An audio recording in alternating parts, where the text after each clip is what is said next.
بسم الله الرحمن الرحيم. ياسين والقرآن الحكيم إنك لمن المرسلين على صراط مستقيم تنزيل العزيز الرحيم لتنذر قوما ما أنذر آباؤهم فهم غافلون لقد حق القول على أكثرهم فهم لا يؤمنون إنا جعلنا في أعناقهم أغلالا فهي إلى الأذقان فهم مقمحون وجعلنا من بين أيديهم سدا ومن خلفهم سدا فأغشيناهم فهم لا يبصرون وسواء عليهم أأنذرتهم أم لم تنذرهم لا يؤمنون إنما تنذر من اتبع الذكر وخشي الرحمن بالغيب فبشره بمغفرة وأجر كريم إنا نحن نحيي الموتى ونكتب ما قدموا وآثارهم وكل شيء أحصيناه في إمام مبين واضرب لهم مثلا أصحاب القرية إذ جاءها المرسلون إذ أرسلنا إليهم اثنين فكذبوهما فعززنا بثالث فقالوا إنا إليكم مرسلون قالوا ما أنتم إلا بشر مثلنا وما أنزل الرحمن من شيء إن أنتم إلا تكذبون قالوا ربنا يعلم إنا إليكم لمرسلون وما علينا إلا البلاغ المبين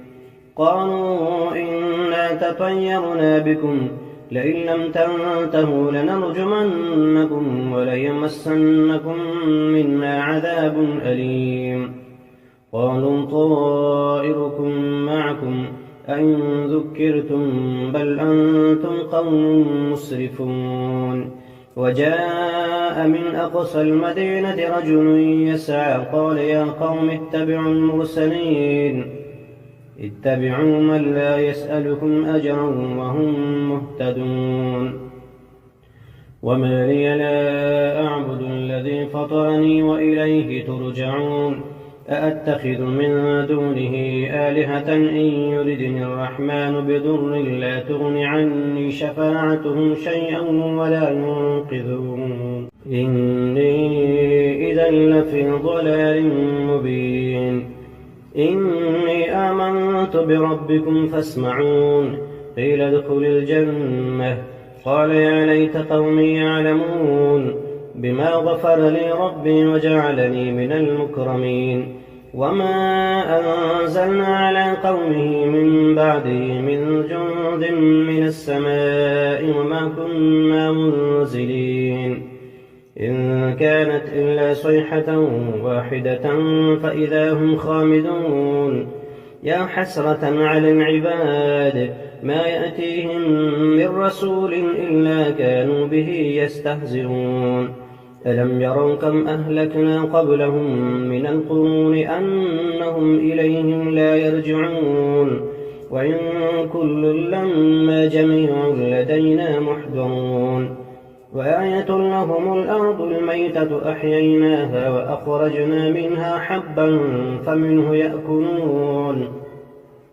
وجعلنا فيها جنات من نخيل وأعناب وفجرنا فيها من العيون ليأكلوا من ثمره وما عملته أيديهم أفلا يشكرون سبحان الذي خلق الأزواج كلها مما تنبت الأرض ومن أنفسهم ومما لا يعلمون وآية لهم الليل نسلخ منه النهار فإذا هم مظلمون والشمس تجري لمستقر لها ذلك تقدير العزيز العليم والقمر قدرناه منازل حتى عاد كالعرجون القديم لا الشمس ينبغي لها أن تدرك القمر ولا الليل سابق النهار وكل في فلك يسبحون وآية لهم أنا حملنا ذريتهم في الفلك المشحون وخلقنا لهم من مثله ما يركبون وإن نشأ نغرقهم فلا صريخ لهم ولا هم ينقذون إلا رحمة منا ومتاعا إلى حين وإذا قيل لهم اتقوا ما بين أيديكم وما خلفكم لعلكم ترحمون وما تأتيهم من آية من آيات ربهم إلا كانوا عنها معرضين وإذا قيل لهم أنفقوا مما رزقكم الله قال الذين كفروا للذين آمنوا أنطعم من لم يشاء الله أطعمه إن أنتم إلا في ضلال مبين ويقولون متى هذا الوعد إن كنتم صادقين ما ينظرون إلا صيحة واحدة تأخذهم فهم يخصمون فلا يستطيعون توصية ولا إلى أهلهم يرجعون ونفخ في الصور فإذا هم من الأجداث إلى ربهم ينسلون قالوا يا ويلنا من بعثنا من مرقدنا هذا ما وعد الرحمن وصدق المرسلون إن كانت إلا صيحة واحدة فإذا هم جميع لدينا محضرون فاليوم لا تظلم نفس شيئا ولا تجزون إلا ما كنتم تعملون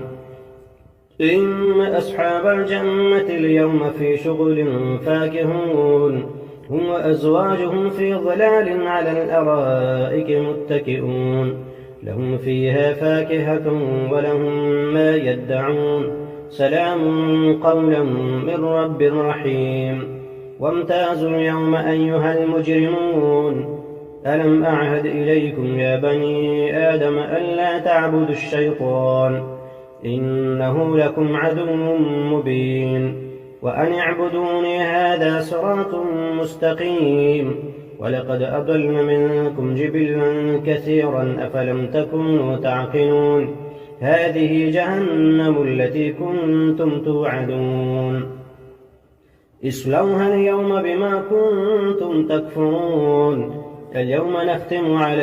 أفواههم وتكلمنا أيديهم وتشهد أرجلهم بما كانوا يكسبون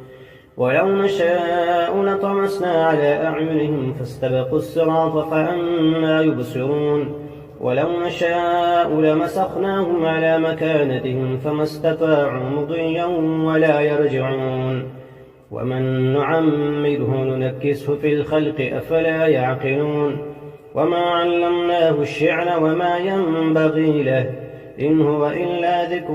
وقرآن مبين لينذر من كان حيا ويحق القول على الكافرين أولم يروا أنا خلقنا لهم مما عملت أيدينا أنعاما فهم لها مالكون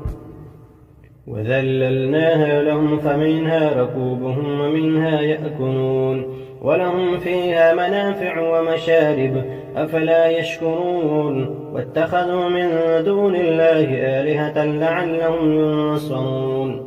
لا يستطيعون نصرهم وهم لهم جند محضرون فلا يحزنك قولهم إنا نعلم ما يسرون وما يعلنون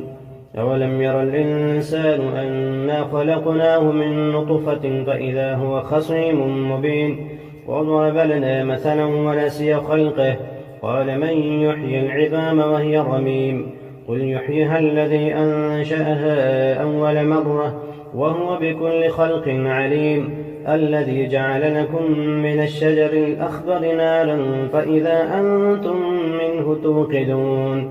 أوليس الذي خلق السماوات والأرض بقادر على أن يخلق مثلهم بلى وهو الخلاق العليم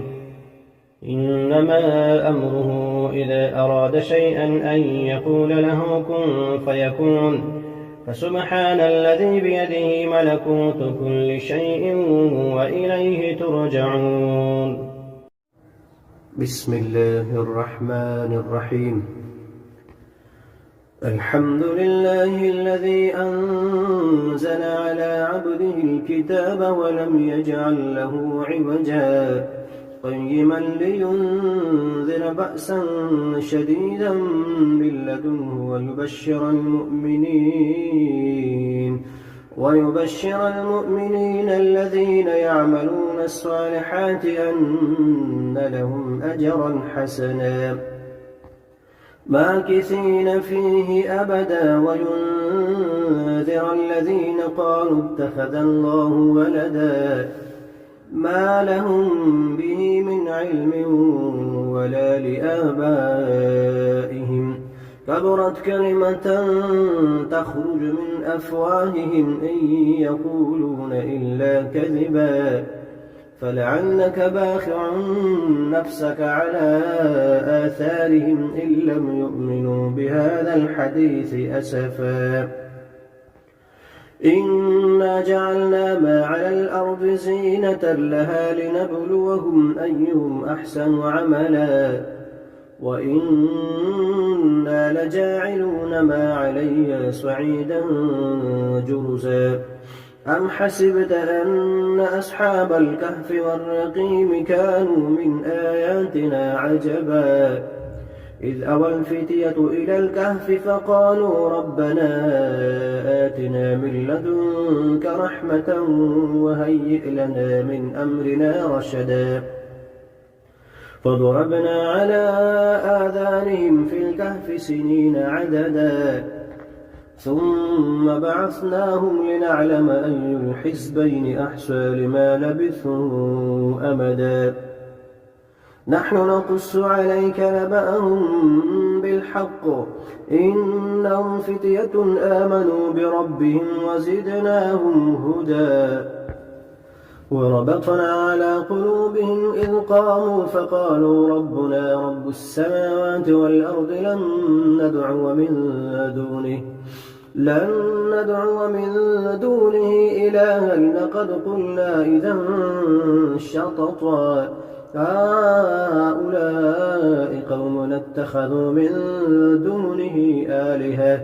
لولا يأتون عليهم بسلطان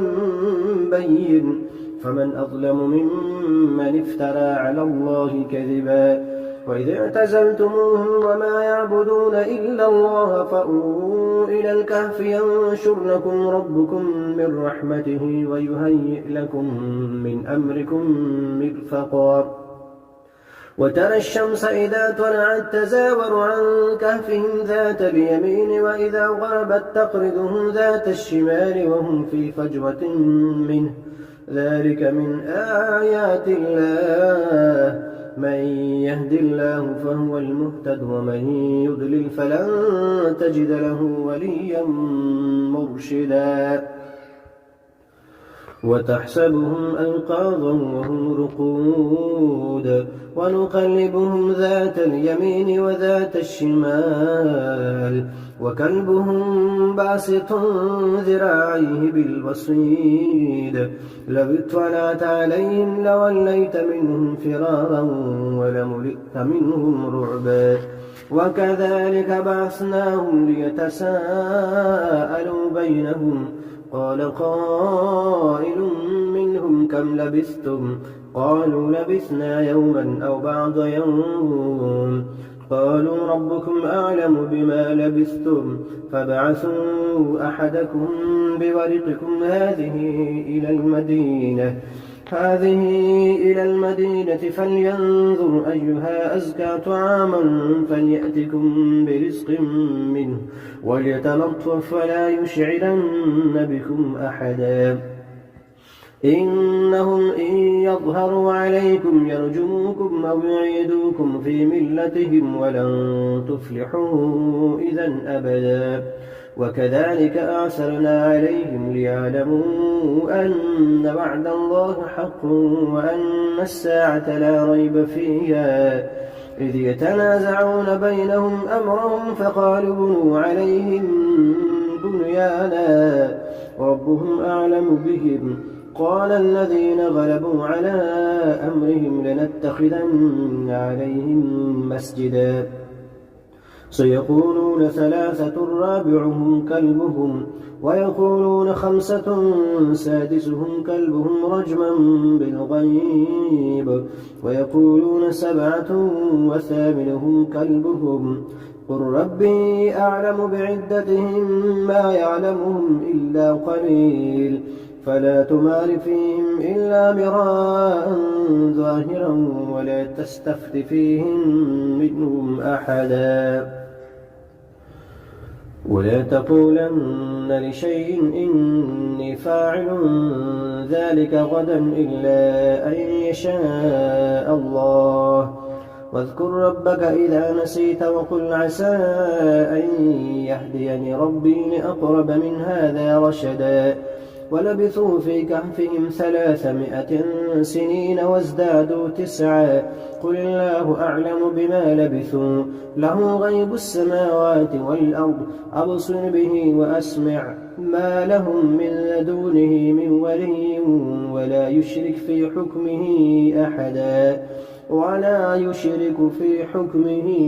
أحدا واتل ما أوحي إليك من كتاب ربك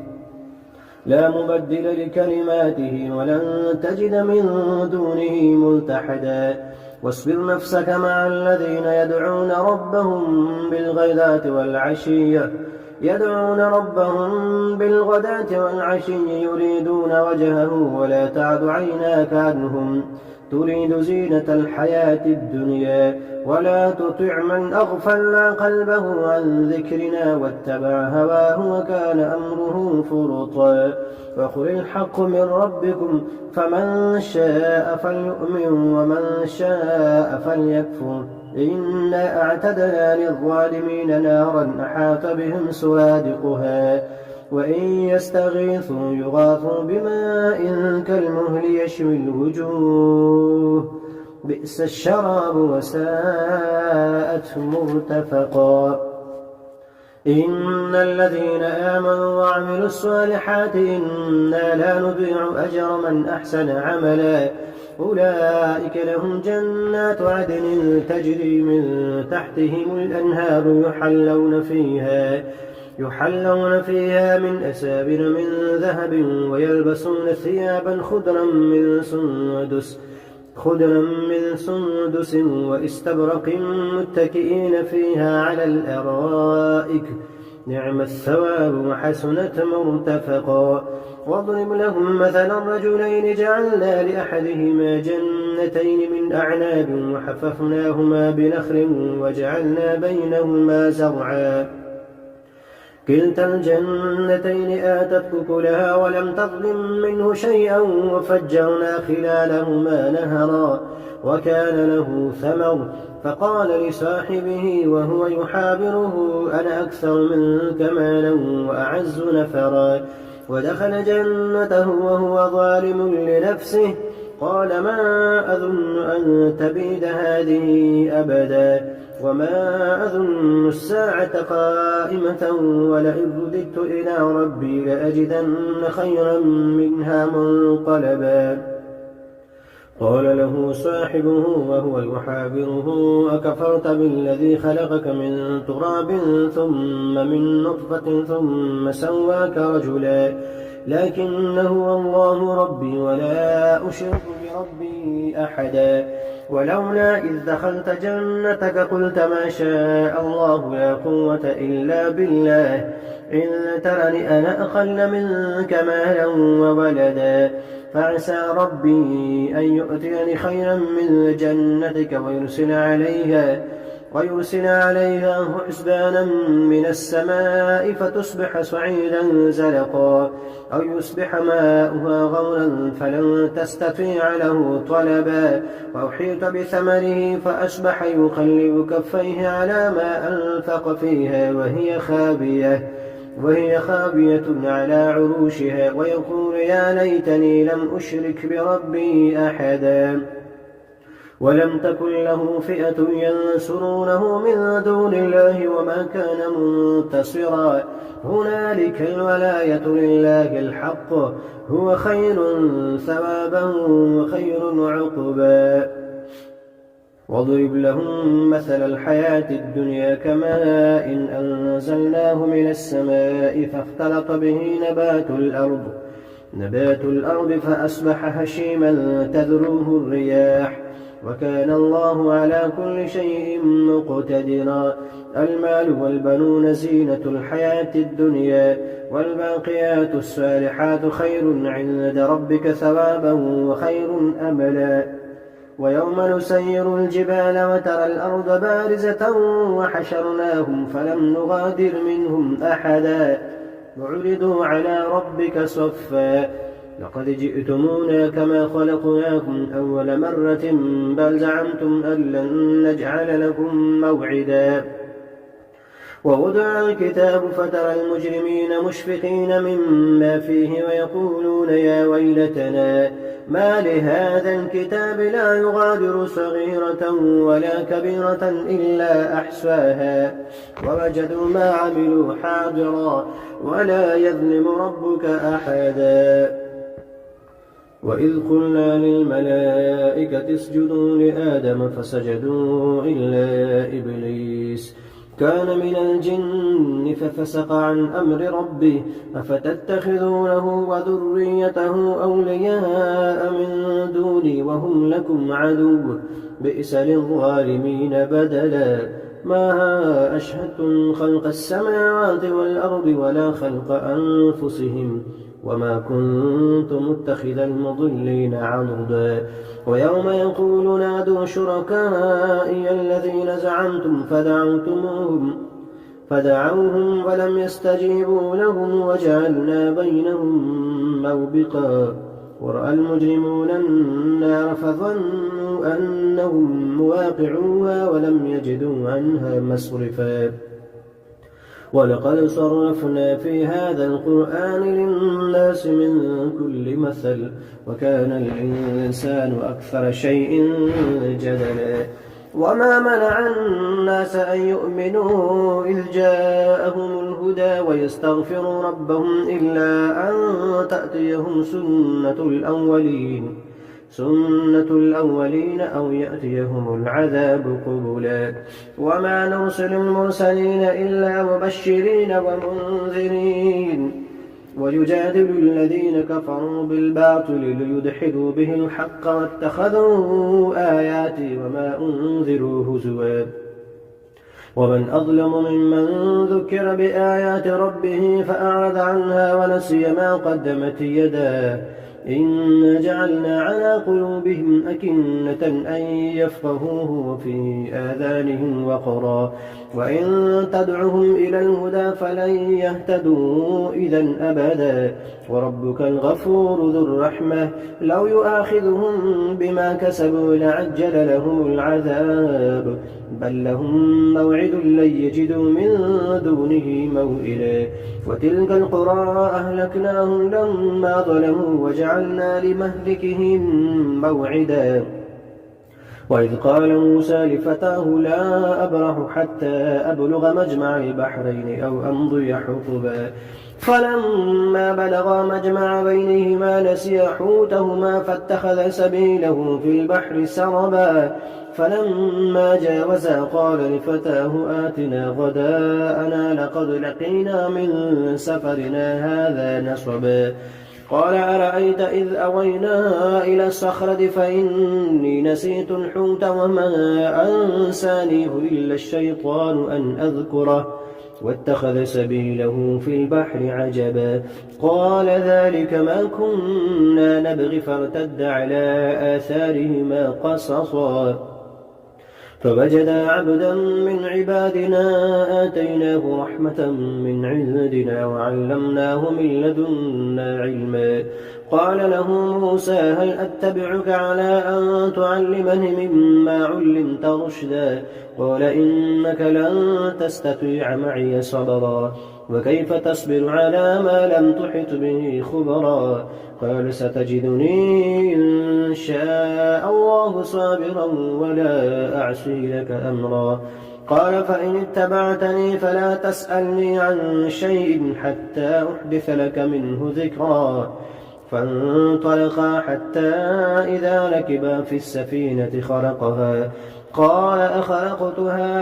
قال أخرقتها لتغرق أهلها لقد جئت شيئا إمرا. قال ألم أقل إنك لن تستطيع معي صبرا؟ قال لا تؤاخذني بما نسيت ولا ترهقني من أمري عسرا. فانطلقا حتى إذا لقيا غلاما فقتله قال أقتلت نفسا زكية بغير نفس لقد جئت شيئا نكرا. قال ألم نقل لك إنك لن تستطيع معي صبرا؟ قال إن سألتك عن شيء بعدها فلا تصاحبني قد بلغت من لدني عذرا. فانطلقا حتى إذا أتيا أهل قرية استطعما أهلها فأبوا أن يضيفوهما فوجدا فيها جدارا يريد أن ينقض فأقامه. قال لو شئت لاتخذت عليه أجرا. قال هذا فراق بيني وبينك سأنبئك بتأويل ما لم تستطع عليه صبرا. أما السفينة فكانت لمساكين يعملون في البحر فأردت أن أعيبها وكان وراءهم ملك يأخذ كل سفينة غصبا. وأما الغلام فكان أبواه مؤمنين فخشينا أن يرهقهما طغيانا وكفرا فأردنا أن يبدلهما ربهما خيرا منه زكاة وأقرب رحما. وأما الجدار فكان لغلامين يتيمين في المدينة وكان تحته كنز لهما وكان أبوهما صالحا فأراد ربك أن يبلغا أشدهما ويستخرجا كنزهما رحمة من ربك وما فعلته عن أمري ذلك تأويل ما لم تستطع عليه صبرا. ويسألونك عن ذي القرنين قل سأتلو عليكم منه ذكرا. إنا مكنا له في الأرض وآتيناه من كل شيء سببا فأتبع سببا حتى إذا بلغ مغرب الشمس وجدها تغرب في عين حمئة ووجد عندها قوما. قلنا يا ذا القرنين إما أن تعذب وإما أن تتخذ فيهم حسنا. قال أما من ظلم فسوف نعذبه ثم يرد إلى ربه فيعذبه عذابا نكرا. وأما من آمن وعمل صالحا فله جزاء الحسنى وسنقول له من أمرنا يسرا. ثم أتبع سببا حتى إذا بلغ مطلع الشمس وجدها تطلع على قوم لم نجعل لهم من دونها سترا كذلك وقد أحطنا بما لديه خبرا. ثم أتبع سببا حتى إذا بلغ بين السدين وجد من دونهما قوما لا يكادون يفقهون قولا. قالوا يا ذا القرنين إن يأجوج ومأجوج مفسدون في الأرض فهل نجعل لك خرجا على أن تجعل بيننا وبينهم سدا؟ قال ما مكنني فيه ربي خير فأعينوني بقوة أجعل بينكم وبينهم ردما. آتوني زبر الحديد حتى إذا ساوى بين الصدفين قال انفخوا حتى إذا جعله نارا قال آتوني أفرغ عليه قطرا. فما استطاعوا أن يظهروه وما استطاعوا له نقبا. قال هذا رحمة من ربي فإذا جاء وعد ربي جعله دكا وكان وعد ربي حقا. وتركنا بعضهم يومئذ يموج في بعض ونفخ في السور فجمعناهم جمعا وعرضنا جهنم يومئذ للكافرين عرضا الذين كانت أعينهم في غطاء عن ذكري وكانوا لا يستطيعون سمعا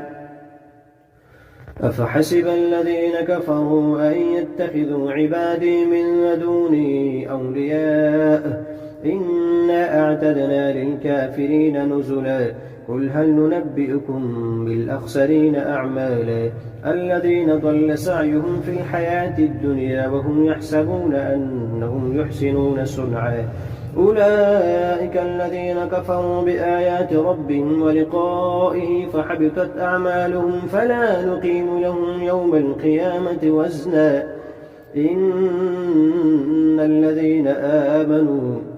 ذلك جزاؤهم جهنم بما كفروا واتخذوا آياتي ورسلي هزوا إن الذين آمنوا وعملوا الصالحات كانت لهم جنات الفردوس نزلا خالدين فيها لا يبغون عنها حولا قل لو كان البحر مدادا لكلمات ربي لنفد البحر قبل أن تنفد كلمات ربي ولو جئنا بمثله مددا قل إنما أنا بشر مثلكم يوحى إلي أنما إلهكم إله واحد فمن كان يرجو لقاء ربه فليعمل عملا صالحا ولا يشرك بعبادة ربه أحدا.